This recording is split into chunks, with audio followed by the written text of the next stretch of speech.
Yesterday, our nation witnessed yet another act of unfathomable violence. The shooting in San Bernardino tears at the hearts of all Americans. We all pray for the swift recovery of the wounded. We pray for those who lost their lives, and we feel the grief of their families. Gun violence is a crisis of epidemic proportion in our nation. We've had far too many moments of silence on the floor of the House. And while it is right to respectfully acknowledge the losses, we can no longer remain silent. What gives us the right to hold moments of silence when we do nothing to act upon the cause of the grief?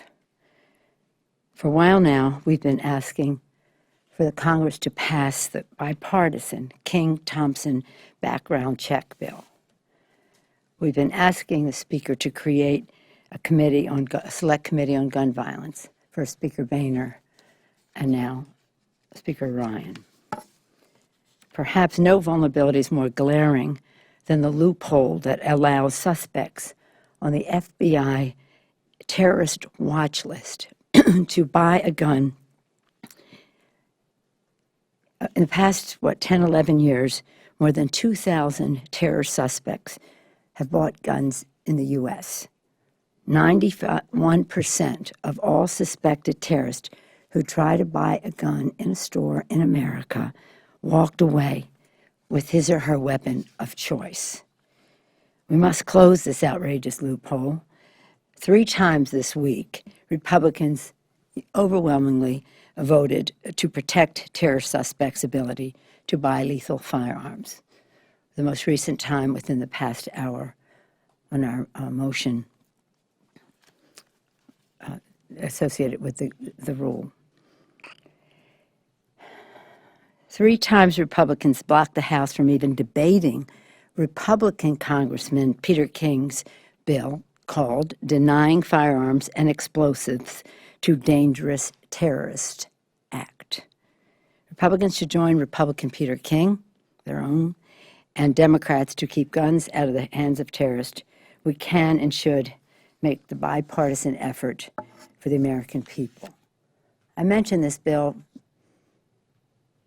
Many people are affected by gun violence in our country, and many more of them will be protected by the background check bill.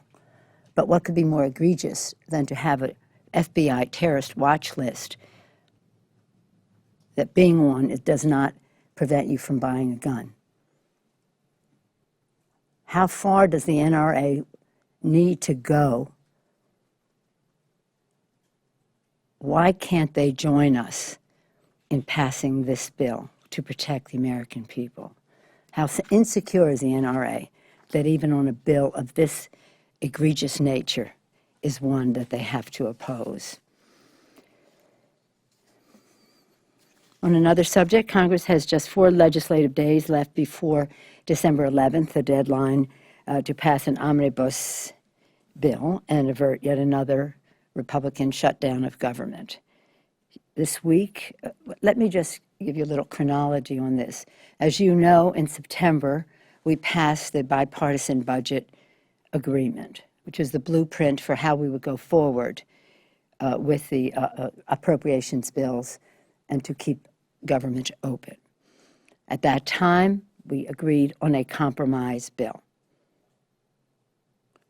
At that time, I asked the then Speaker Boehner for a November 20th deadline that we would be finished before Thanksgiving and remove all doubt in anyone's mind about any uncertainty about government being open.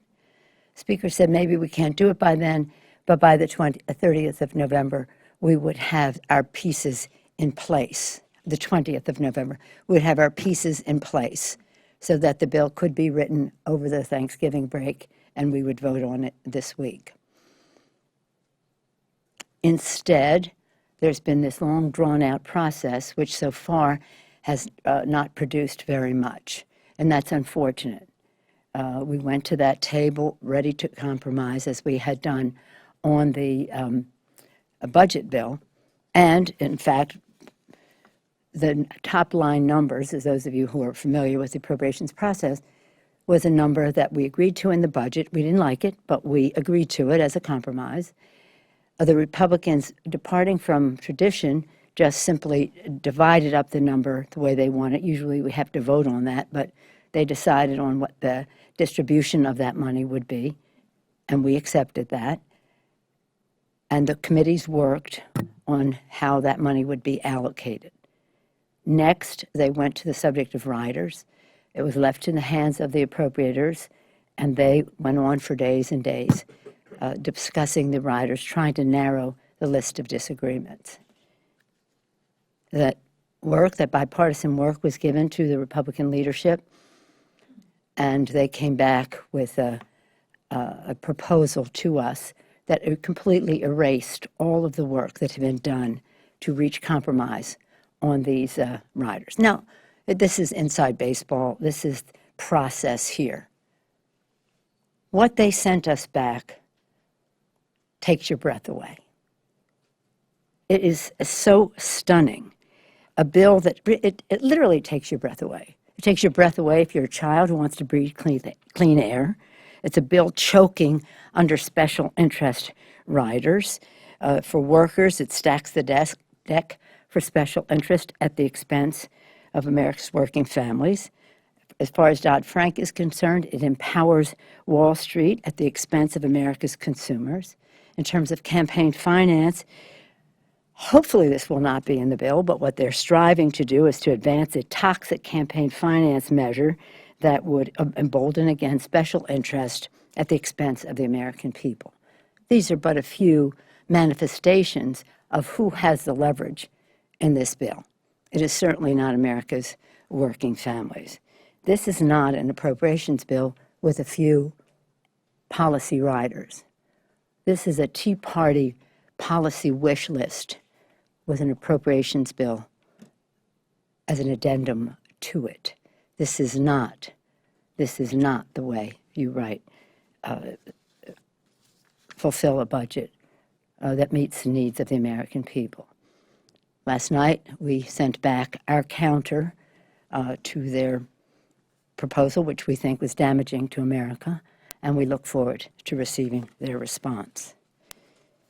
But we should have done this by November 20th, as I suggested, so we're not up against 4 legislative days left. But in all, I always have a spirit of optimism that we will get this done, that they have to do what they have to do for certain reasons in their caucus, and at some point they will live up to their responsibility to do what we all need to do for the American people. Any questions? California has some of the toughest gun laws in the country. What kind of federal law do you think would have prevented the tragedy that we saw yesterday? I don't think we know enough about what happened yesterday, sadly, to make any judgments about the array of weaponry that the people had and how they obtained it. But we are very proud of our legislation in California to keep people safe, and would hope that nationally we could come closer to that. The 2 bills that we're talking about now, well, there would be 3 if you count an appeal to the Speaker to establish a select committee on gun safety. They have a committee to harass Hillary Clinton. They have a committee to attack women's health. They could possibly do something that the American people truly want, and that is to have a select committee on gun safety in our country. But very specifically, very narrowly, we have talked about legislation that would save many lives, and that is to expand the Brady background check legislation to include gun shows, to include the internet, some things that have emerged since the Brady bill was passed. The Brady bill background check law has saved so many lives. Millions of transactions have been prevented because people could not pass the background check. That, and then, of course, the most egregious and the most well understood, I think, by the American people is the bill that now 3 times they have rejected, most recently, as I said this morning, is the bill, the Peter King bill, Republican Peter King bill, that would, and let me read you the title again so you have clearly what its purpose is. The Peter King bill is denying firearms and explosives to dangerous terrorist acts. That is a bill to address the fact that right now, if you are on the FBI terrorist watch list, that is not a reason for you to be denied the purchase of a gun in our country. 91% of the time, someone who's going into a store to buy a gun who's on the watch list, 91% of the time he has been able to walk out of the store with his gun of choice. So those would be the two priorities. The background check bill, which is bipartisan. It's also Peter King and Mike Thompson co-sponsoring it, and then Peter King's other bill about terrorists. We're talking about now where we think the most lives are saved. There are members who would support an assault weapon ban, but what we're talking about was where we have almost unanimous consensus that if the bill came to the floor, it would pass. So we're saying to the Speaker, just give us a vote. Just give us a vote. Overwhelming the American people want the Congress to act upon this. And acting upon it doesn't mean having a moment of silence, however devout we all may be about that. But again, our members are at a place where they say, we'll have a moment of silence. We understand its importance to have a congressional moment of silence, but we will not remain silent. We must continue to speak out until we get a vote. Until we get a vote or there's some explanation to the public as to why the American people, the public sentiment cannot be honored in this regard. Yes, Madam Leader, on the omnibus here, I mean, you and others, Nita Lowy expressed a lot of concern about this. Did you call them and say this is outrageous? It's obvious they need some Democratic votes to pass this, regardless of the final form. And what did they say? Well, I've had a conversation with the Speaker. I had not seen what they were sending us yet when I had the conversation with him. I'm saying since then, did you call up and say? No, but my response was the response that the appropriators put together. This has largely been done at the appropriations level. One of the concerns I have is since I've been asking for this for November 20th, they're now saying time is growing short. No, it grew short.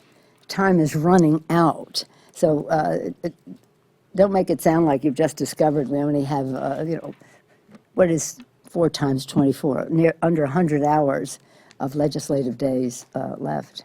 And to that end, though, what do you make of when Paul Ryan says, I don't want to get ahead of the appropriators, his direct quote on Tuesday, and then you say, we're hearing a lot of back and forth on who said what and so on, but that said, that they say, no, this was written by the appropriators, and you say, no, this was written by Mitch McConnell. Well, they did, the appropriators did write it, but apparently wrote it in invisible, disappearing ink, because what they sent and what we received was just a complete negating of what happened there. But let's not get ourselves bogged down in who said what and process. The fact is, we have until December 11th to keep government open. It is our responsibility to do so. We all know that we have to compromise. The Republicans have the majority. The president has the signature. We can sustain the veto. So let's talk. And let us do what we need to do. And I think pretty much in the spending, which is the investments that are made by the committees, again, all a compromise, there is a bill to be had. The question comes when they have all of these policy items in there that so far outweigh what the purpose of an appropriations bill is.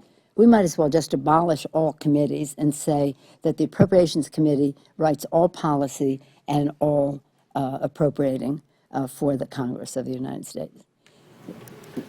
You go next, okay. The regulars. So if I'm hearing you correctly, it sounds like you were monitoring the process, and Mrs. Lowy and Mr. Rogers had come to a set of sort of assumptions or understandings, and then you got this document that had the kitchen sink. Is that a fair No, it was the following. They had, my understanding was from the appropriators, and as an appropriator, I know appropriators, well, appropriations and intelligence, but appropriators keep it very close to the vest. I said that they gave the number, But like if you had the number for your committee, you didn't have the faintest idea what the number. So when you thought, as Rosa DeLauro thought, my committee has a 30% of the investments in this entire bill, and we got half of that percentage in resources. Where did the money go? Well, we don't know because she saw hers and everybody else saw individually what it was. So I understand the mentality of appropriators. They protect their turf very carefully. So they went through the process, had really, in their view, I think, according to Mrs. Lowy anyway, Ranking Member Lowy, found common ground, got rid of some things, agreed to this, didn't agree to that, whatever, and then had a list of these have to get kicked someplace else. What would we call that list? The unresolvable by the appropriators. And they know what that threshold was. It wasn't something I said is if it gets into this territory or something, it comes down. They had all that judgment, knowing their caucuses and what their responsibility was there. So, making their judgment, this is what we can resolve, and here are some that we need other decision-making on, that came out. What came back to us was eliminating all of the work that they had done. And that was disappointing. But again, let's be optimistic. Let's just say this is the first time for some in this process. You can only put forth what you think a certain number of your members will vote for, because ultimately, or at least penultimately, you're going to have to get a vote on the floor, and then ultimately the president's going to have to sign it. So it is, I'm optimistic that hopefully we'll be able to get to the place we need to get to. It shouldn't take this long. It shouldn't have this uncertainty. It shouldn't be weighted down in all of this policy when, in fact, a spending bill is a great deal of policy making itself. As you make those policy decisions, that's responsibility enough for any one committee. And so I'm hopeful, and I look forward to seeing their counter that they send back to our office. When he sent over that wish list, do you think he was sending a message to Democrats or to his Tea Party? You'd have to ask him. Well, you have an opinion, right? If I could follow up to my colleague's question about gun laws. So the country's had fairly lax gun laws for several years now, and there's been a demonstrable increase in mass shootings in recent years. Do you have any observations about what else other forces may be at work, and is there anything else that Congress can address? There has been a dramatic increase in the high-profile mass shootings, but on a steady basis, there has been gun violence across America, in inner cities and rural America, across our country. So that has, I think, already. There have been, I don't want to get the number wrong, but so many this year of people that we don't know on the streets, and the rest, some of it so sad in terms of children and the rest. All of it sad, but some of it just hard to accommodate. I do think there are a couple of things. Certainly we want to have a true gun safety bill. In it, you say in addition to, no, but that would be a very first premise, to have background checks, expand the background checks of the Brady bill to include gun shows, internet sales, and others. That would make the biggest difference. That would make the biggest difference. So it's not to put that and say, well, that's one thing. No, that's one very big thing. In addition, I think we have to recognize that we have to create a climate in our country where violence is considered really wrong, and that it isn't an option for conflict resolution, and that it isn't something that shouldn't be avoided at all cost. And we shouldn't have incendiary language that creates a climate where people think this might be okay.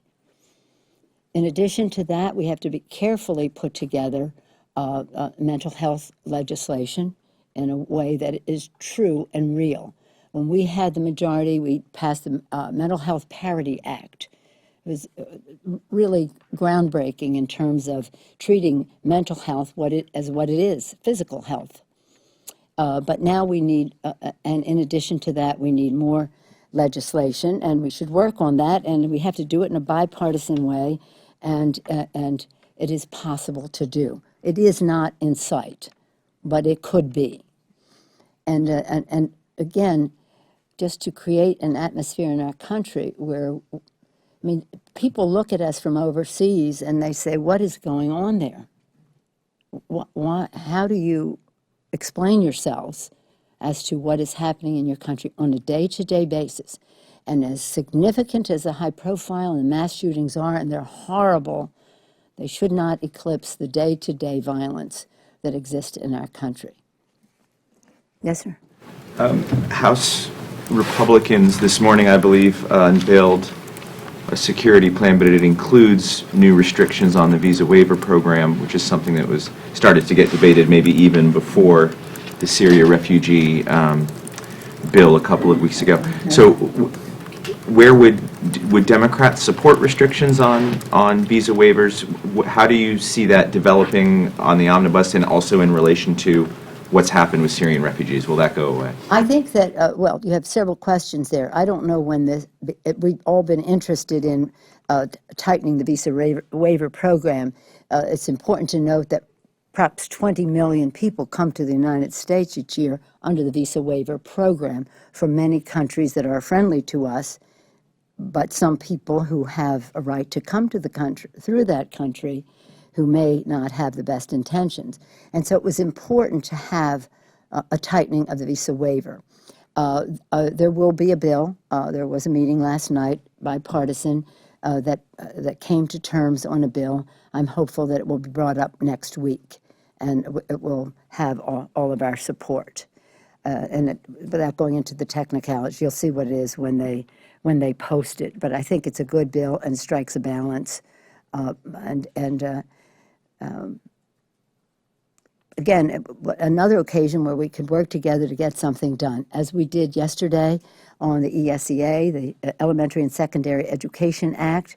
The bill that was first posed by the majority was unthinkable, and now we came to a bill that got over 350 votes on the floor because people worked together to get that done. And in just a few minutes, we'll be voting on the transportation bill, not the bill that I think we need to go forward for our country, but an acceptable bill that does a great deal, and again, improved through the bipartisan negotiations that went into it. I'm particularly proud of Senator Barbara Boxer. Started working on this as chairwoman of the Environment Subcommittee in the Senate, and now as ranking, working with Chairman Inhofe and Peter DeFazio here in the House, and Mr. Schuster. So it's a good bill. People will be pleased to vote for it. I think our future needs something bigger, but we can hopefully get around to that later. But the bill is much better than it started out to be. Yes, ma'am. Leader, I just wanted to clarify what my colleague was asking. Are you talking about the bill that the Republican Chairman's Task Force introduced this morning to the press about the visa waiver program? I don't know what they introduced this morning. I don't know. It was similar to legislation introduced by Kansas Miller. Is that what they introduced this morning? I mean, it was. I don't know that. It was similar to legislation that passed out of the Homeland Security Committee. Well, let me just say this. Pretty soon they will post a bill that will come up next week. That's the bill I'm talking about. They posted the bill that you guys talked about. That's the bill I'm talking about. I don't know who has his or her individual bills out there, but the bill that came together is a bill that has bipartisan agreement, and I believe will have the signature of the White House. Yes, ma'am? Does it need to be a standalone, or could you accept it as a part of the omnibus as kind of a way to open up more common ground? Well, see, I'm not a big supporter of doing as much policy as possible in the omnibus bill. And I know many more people will want to vote for the visa waiver program than will want to vote for the omnibus bill. Thank you all very much. Thank you. Thank you. Thank you.